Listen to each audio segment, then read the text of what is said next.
imagery of a fiery Western spoof, now a classic in the genre.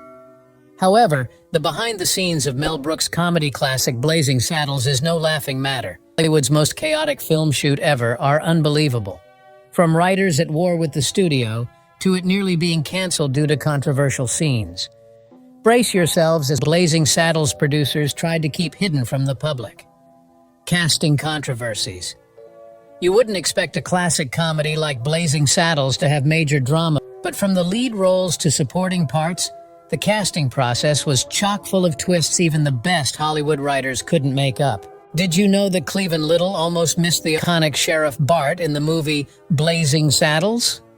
It turns out that the producer's first choice for the role was actually Richard Pryor, the legendary comedian. The studio executives were hesitant to insure Pryor due to his controversial off-screen lifestyle. Eventually, Little auditioned for the part and in performance, landing the role that would make him a star. It's interesting to consider what kind of magic Pryor would have brought to the character had he been given the chance to. And the surprises don't stop there. Believe it or not, none other than the Duke himself, John Wayne, was offered the part of the Waco Kid. He declined the offer because the script had a lot of risque humor, which didn't fit his conservative persona. It's quite amusing to imagine Wayne delivering lines like, "Excuse me while Wayne took a friendly rain check and Brooks gave Dan Daly a shot." However, Daly wasn't able to perform well and was replaced by Gig Young. Unfortunately, Young was able to work on set, so Gene Wilder was called on short notice to take his place. It's quite an exciting sequence of events. From Young to Daly to Wayne to Wilder, the kind of thing that only happens in Hollywood. And the tales of casting madness go on. Harvey Korman landed the villainous Hedley Lamar role only after Johnny Carson passed. Madeline Kahn was initially hesitant to show her legs to Brooks during the audition. However, she eventually agreed after some convincing. Apparently, Brooks had had his eye on the role of Lily Von Shtupp, as he knew she had the comedic chops. However, when she came to read for the role, Brooks asked to see her legs. Kahn assumed pure and said, "Oh, you're that kind of guy." Brooks then clarified that the character was a spoof on Marlene Dietrich and therefore needed nice legs. She understood. No touching. Who knew landing legendary roles could be such a bumpy trail? Pushback on immature content. As if the casting drama wasn't enough, once the camera Blazing Saddles stirred up a whole mess of controversy over its bold content. The executives sure weren't laughing at first. Take the liberal use of the N-word for nicknames were meant to mock racism, but the executives saw only liability and offense. Memos flew back and forth over standards and practices.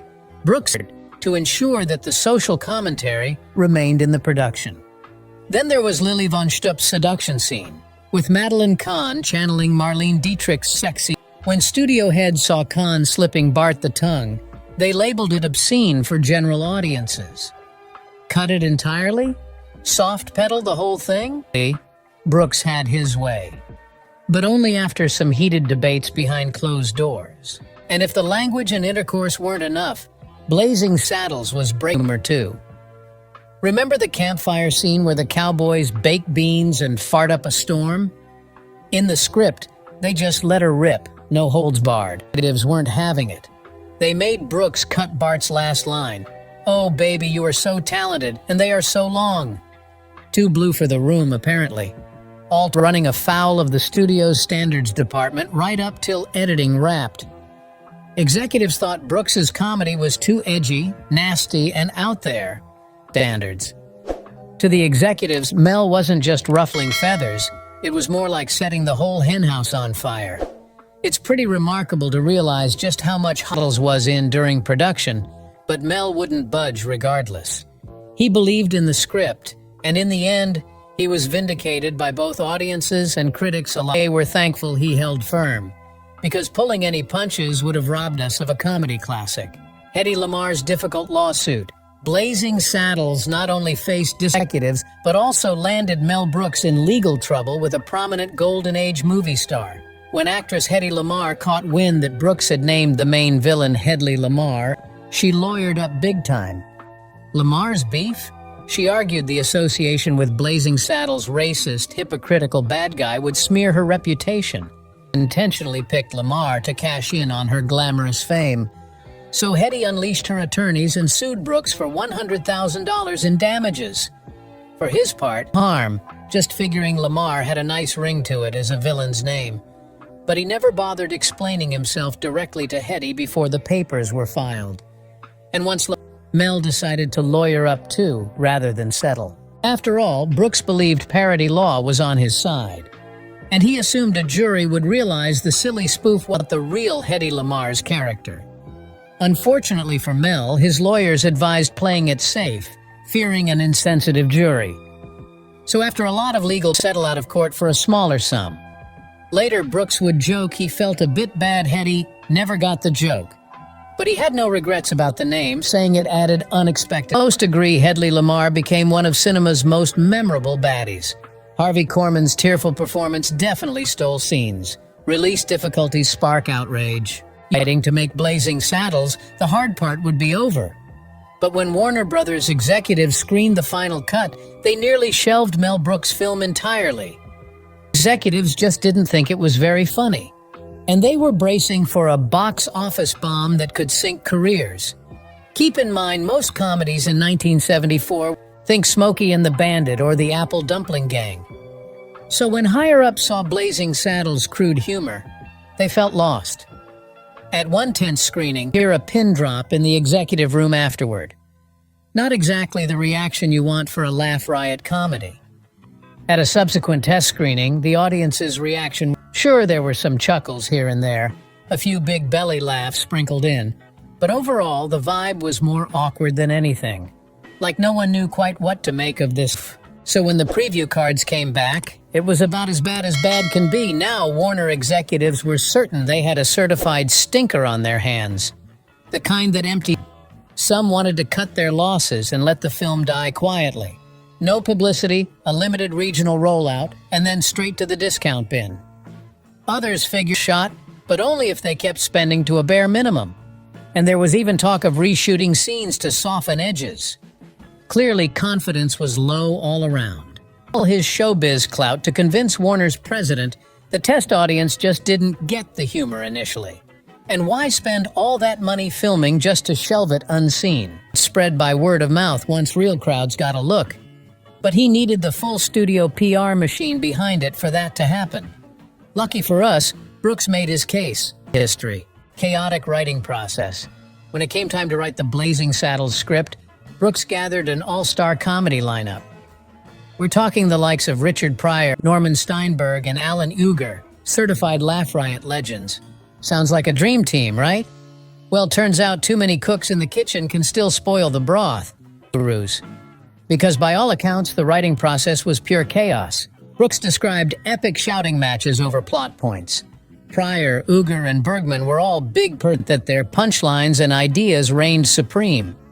Script sessions allegedly involved lots of talking over each other, profanity-laced rants, and even some tossed office supplies. Then, throw in copious alcohol and stimulants, and things really went off the rails.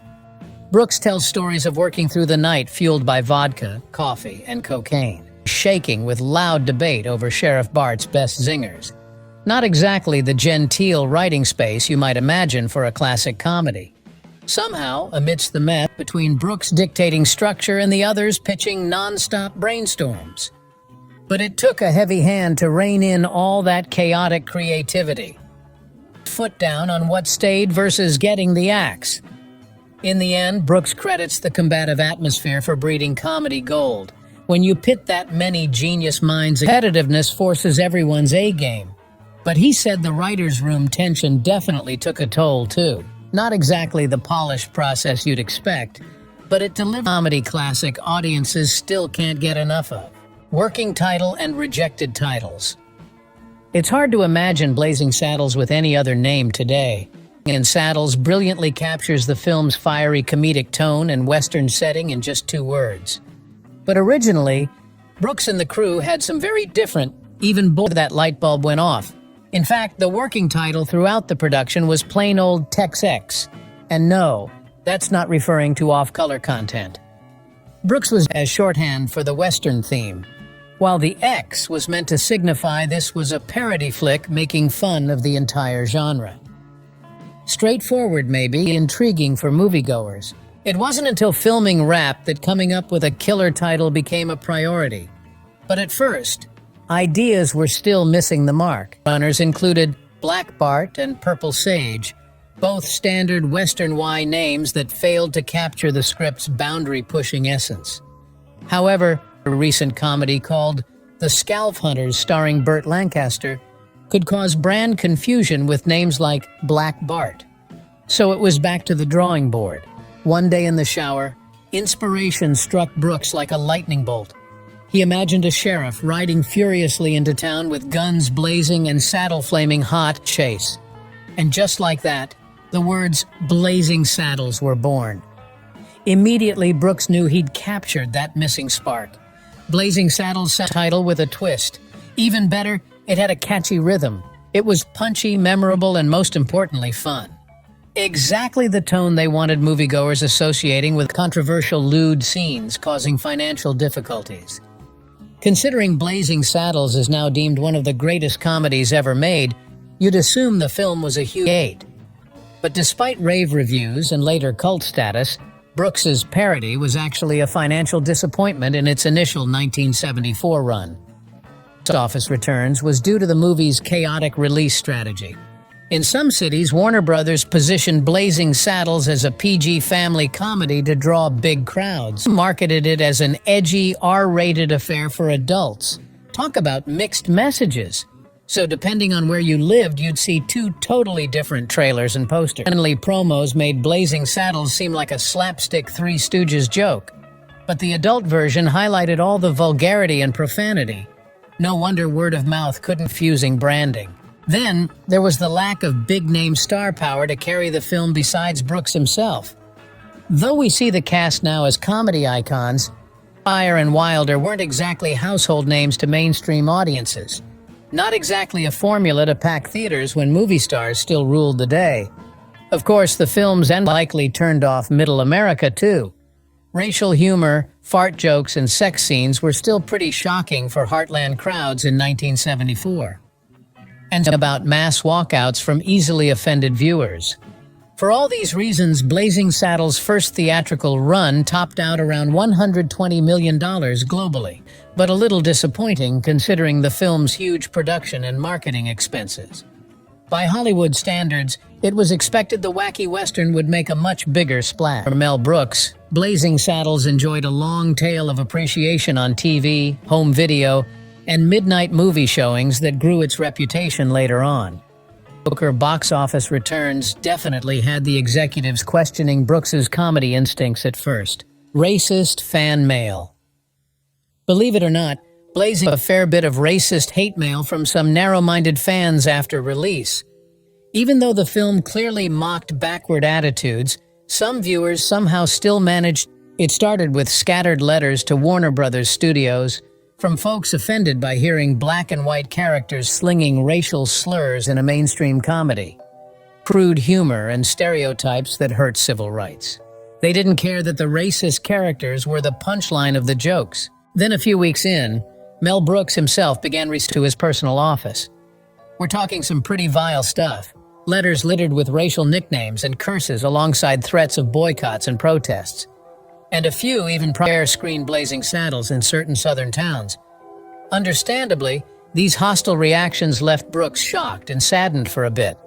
After all, he thought Blazing Saddles of racism, and he expected the satire would be understood by any fairly smart audience member.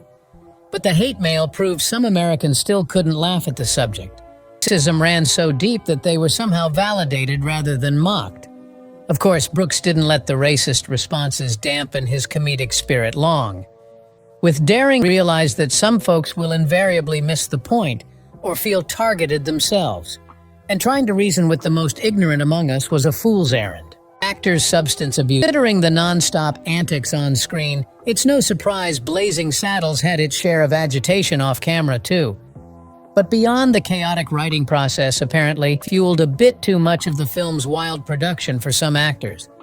Leading man Cleavon Little, for one, has said he struggled mightily to keep pace with the party atmosphere on. Coming from a more reserved theater background, Little felt overwhelmed by the crew's constant drinking and marijuana use between takes. And he even admitted to dabbling with cocaine. But worse was Alex Karras as Mongo, who apparently was buzzed on booze more often than not. The athletic ex-football player was known to get quite rowdy and aggressive, so much so that recording his sequences often became like wrestling with a wild, hungry animal.